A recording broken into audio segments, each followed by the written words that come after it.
দেশের বাহির থেকে কালো জাদু তন্ত্রমন্ত্র এসকে চ্যানেলটি এই মুহূর্তে যারা দেখছেন সকলকে জানাই আন্তরিক প্রীতি ও শুভেচ্ছা, আন্তরিক ভালোবাসা, আন্তরিক অভিনন্দন।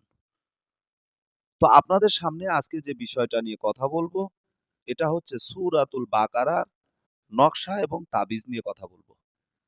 ঠিক আছে? তো এই যে নকশা তাবিজ নিয়ে কথা বলবো, এর ভিতরে এমন একটা বিষয় রয়েছে। আমি পূর্বেই বলেছি যে সূরা ফাতিহার নকশা থেকে যখন আমি আমলের কথা বলেছি, তখনই আপনাদেরকে বলেছিলাম যে ১০৬টি মোট সূরার আমল আপনাদেরকে শিখাবো। এই ১০৬টা সূরা যদি আপনি আমেল হতে পারেন বা আমল যদি আপনার ভিতরে নিতে পারেন, তাহলে আল্লাহ তাআলার দয়া মেহেরবানিতে আপনার জন্য আমি মনে করি অন্য কোনো কিছুর দরকার নাই। অন্য কোনো কিচ্ছুর দরকার নাই। আপনি যেকোনো কাজ করতে পারবেন। এই মাত্র ১০৬টা সূরার আমল শিখলে। সব করতে পারবেন ইনশাআল্লাহ। 100% গ্যারান্টি দিয়ে বলতে পারি। তো আজকে যে আমি আমলের কথা বলতেছি, আজকে যে আমলটার কথা বলতেছি এটা হচ্ছে এই যে সূরা বাকারার যে নকশা নিয়ে কথা বলতেছি, এটা মানুষের শরীরে বিশেষ করে ছোট, ছোট বাচ্চাদের শরীরে বা বয়স্কদের শরীরে, বাচ্চাদের শরীরেই বেশি হয়। বসন্ত নামে একটি রোগ আছে।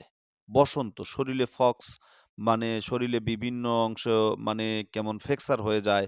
বসন্ত বোঝেন তো অনেকেই। আমি মনে করি যে বোঝেন।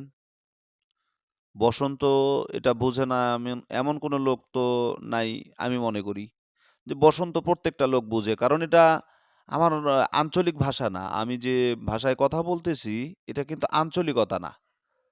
ঠিক আছে? আমার বগুড়া, রাজশাহীর আঞ্চলিক ভাষায় কিন্তু আপনাদেরকে বোঝাচ্ছি না। বসন্ত এটা বইয়ের ভাষা। বইতে লেখা আছে বসন্ত। তো বসন্ত নামে একটি রোগ মানুষের শরীরে হয়।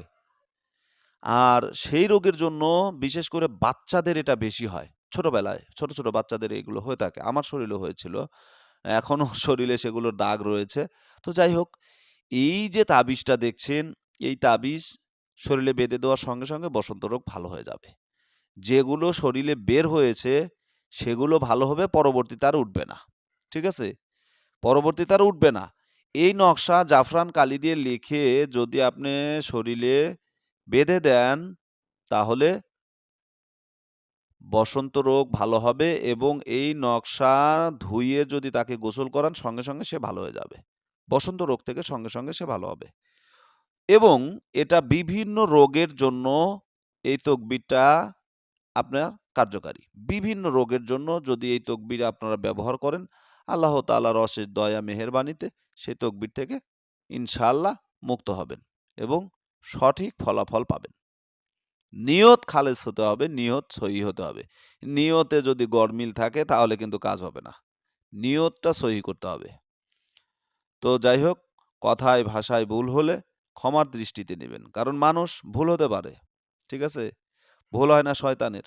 কারণ শয়তান ভুল করে সে ভুলকে স্বীকার করে না। কারণ তার সর্বক্ষণ সে মনে করে যে সে যেটা বলেছে বা করেছে সেটাই সঠিক। ঠিক আছে? তো মানুষ ভুল হতে পারে। আর সবচাইতে নিকৃষ্টতম মানুষ যারা ভুল করার পরে সেটাকে ভুলে যায়। ভুল করার পরেও ভুলে যায়। মানে একই ভুল বারবার, একই ভুল বারবার এই সমস্ত মানুষকে না আল্লাহ পছন্দ করে, না মানুষ পছন্দ করে। তো যাই হোক, সঠিকভাবে যদি কাজটা করতে পারেন, আল্লাহ তাআলার অশেষ দয়া মেহেরবানিতে 100% কাজ হবে সুনিশ্চিত। ভালো থাকুন, সুস্থ থাকুন। চ্যানেলে নতুন হলে চ্যানেলটা সাবস্ক্রাইব করবেন। আগামী ভিডিও পাওয়ার জন্য অপেক্ষায় থাকুন। ভালো থাকুন। আল্লাহ হাফেজ।